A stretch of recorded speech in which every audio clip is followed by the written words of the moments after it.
Nako, sandali. O yan. Ayan, magandang hapon po sa inyong lahat. Aba, masaya po ako na ako ay nandito muli sa inyo.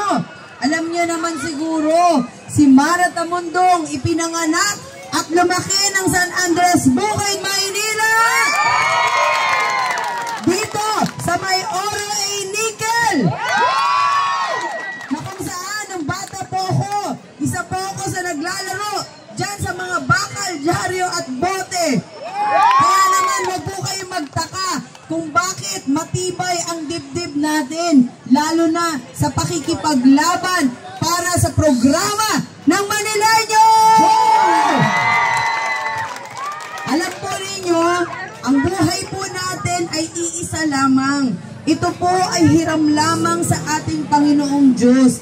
Kaya pag binigay po sa atin ang pangalawang buhay natin, ito po kailangan ilaan po natin sa pagtulong. Kaya naman nandito po ako upang balikan ang aking pinanggalingan sapagkat kayo po ang naging dahilan kung bakit ako naging isang Mara Tamundong.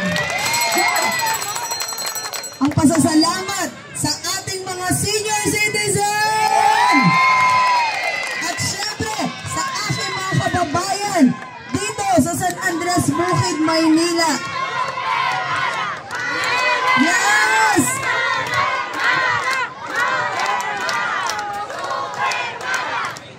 Maraming salamat. Naku, super Mara daw talaga po ako. Pag binubuksan ko po itong ilaw na ito, talagang nagiging super Mara po ako dahil kahit anong pagod, ano pong sakit ng katawan, ang aking nararamdaman, ang dahilan po nito ay para sa inyong lahat. Dahil sabi ko nga, katawan ko lang po ang aking dala dito, pero yung puso ko kailangan maiwanan sa sambayanang Manileño! At dapat, sa pagkakataong ito, matikman ng Manileño ang tunay na programa sa Maynila! Kailangan maibaba ang 34 billion a year na budget ng Maynila! Kapag ako po ang nandyan, sisiguraduhin ko sa inyo na bawat sentimo mapupunta sa Manileño! Ang tagal na po nating nagtiis. Umabot na po sa aking panahon. Akala ko nung bata po ako, uunlad ng husto ang Maynila dahil tayo ay premier city na mas kilala kaysa sa Pilipinas.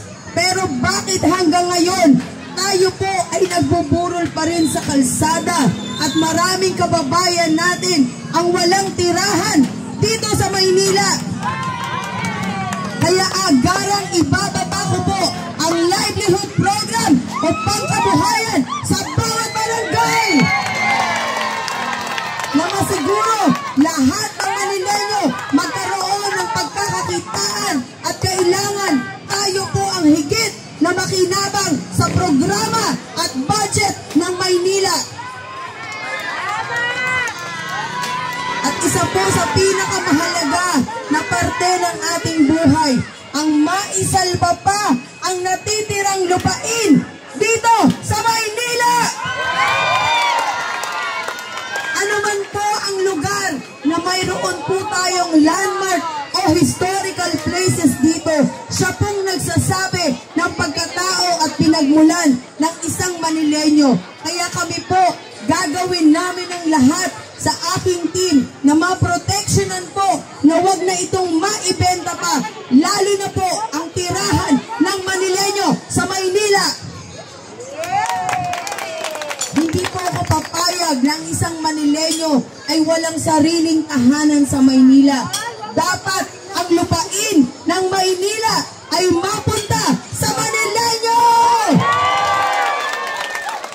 At syempre, agarang ibababa ko po ang 2,000 kada buwan para sa mga senior citizen na sa haba ng panahon ng inyong pagtitiis at sa haba ng panahon ng sakripisyo at pagiging responsable sa pamilya, ang aming maibabalik lamang po ay tunay na programa at pagmamahal para sa inyong lahat. Sisiguraduhin ko po na ang lahat ng barangay ay mayroong barangay health center na may gamot at doktor na titingin po sa ating kalusugan. Siguraduhin po natin na humaba ang buhay ng ating mga magulang at mga lolo at lola. Dahil lamang po sa mga gamot at walang kaukulang aksyon para sa ating pangkalusugan, hindi na po ako papayag na tayo ay magburol pa sa kalsada. Kaya agarang ibababa ko po ang libreng burulan sa bawat barangay na December. Marapat lamang sa dulo ng ating buhay, tayo po ay kilalanin at bigyan ng respeto. Ito po ay mangyayari lamang kung ang maglilingkod ay Tubong Maynila!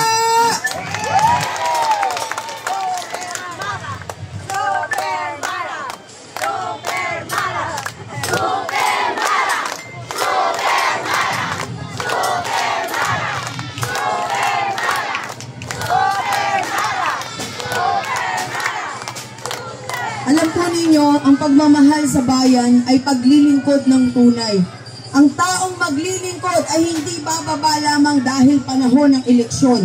Dapat ang taong maglilingkod sa anumang oras ay tutulong at bababa para sa kanyang kababayan.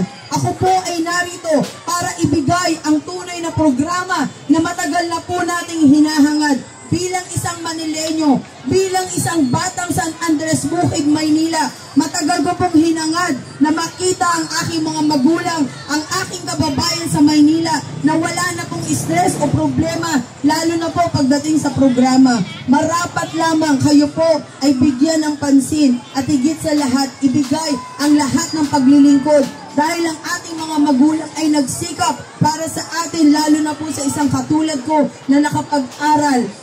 Kaya po dahil sa aking mga magulang, sa aking mga senior citizen, sa aking mga lolo at lola, ako po ay narito sa inyong harapan. May prinsipyo at paninindigan para sa ating bayan. Gusto ko po masiguro na lahat ng mga bata ay makapag-aral. Kaya agarang tutulong po tayo sa mga mag-aaral para sa kanilang financial allowances na lahat ng bata ay masigurong mag-aral at may tiyak na kinabukasan. Isa pang ibibigay ko sa mga kabataan, ang libreng wifi sa buong Maynila!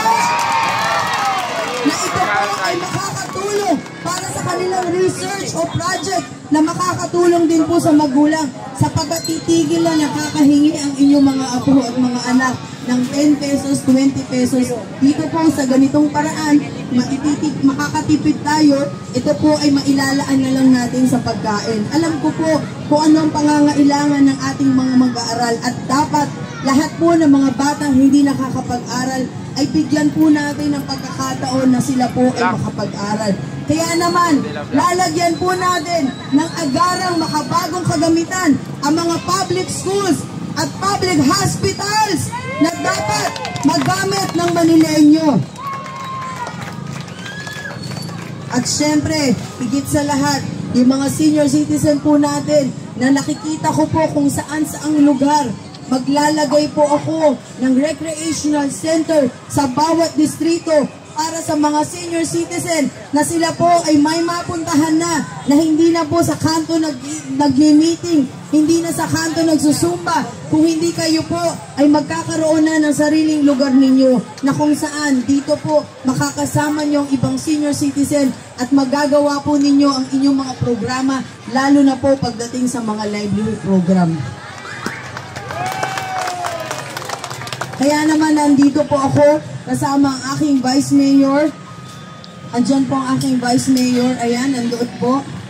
Ang aking konsihal na si Konsihal Jet Magno, Konsihal Harry Huecas, Konsihal Strauss Tugnaw, na kami po ay nandito para naman talagang maglingkod at ibaba ang aming puso at katawan para talagang makapaglingkod sa taong bayan.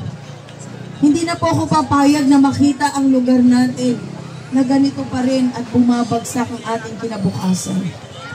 Tayo pong mga magulang, marahil nalagpasan na po natin yung pinakamatitinding problema sa buhay. Pero paano po yung ating mga anak na maiiwanan? Paano po yung mga apo natin na alam natin walang kinabukasan? Bilang batang San Andres Bukid, Maynila, hinangad ko po na makita ang lugar natin na isa sa pinakamaunlad. Nung bata po ako, yung mga kapitbahay ko sa Oro A at Nickel, matataas ang kanilang mga tahanan. Sabi ko, paglaki ko, siguro ganyan din po yung magiging tirahan ng mga ibang kapitbahay. Pero nung ako po ay naglakad at nag-ikot dito sa San Andres Bukid, nagulat po ako na kasing laki ko na yung bahay. Bumaba yung bahay dahil tumaas ng tumaas yung kalsada. Wala naman pong pampagawa ang mga lolo at lola. Hindi naman mo kaagad pwedeng pagawaan niya ng mataas na tirahan sapagkat gagastos at gagastos po kayo talaga. Saan po napunta yung pondo natin? Alam ko po darating ang panahon na ang inyong mga daliri ay gagamitin at bibilhin. Pero dapat sa araw po na yan na kayo po ay pipili, samahan po ninyo ng puso para malaman po natin yung tunay na maglilingkod ay nandito sa ating harapan. Kami po ay narito. Sinasabi ko po ang aking mga programa sapagat ako po ang responsable sa lahat ng aming ibababa. Kaya ito naman po ay aking sinasabi at ako naman ay humaharap sa inyo bilang ako po talaga ay gusto lamang maglingkod sa taong bayan sa Maynila. Masakit po sa aking damdamin na halos sunod-sunod po ang sunog sa Maynila. Paano na po yung mga kababayan natin wala nang mabalikan na tirahan? Paano na po yung mga kabataan natin na marami sana silang talent na pwedeng ma-improve pero walang pagkakataon? Kailangan ang katangian ng maglilingkod. Ano po sa tingin ninyo ang katangian ng isang maglilingkod? May puso.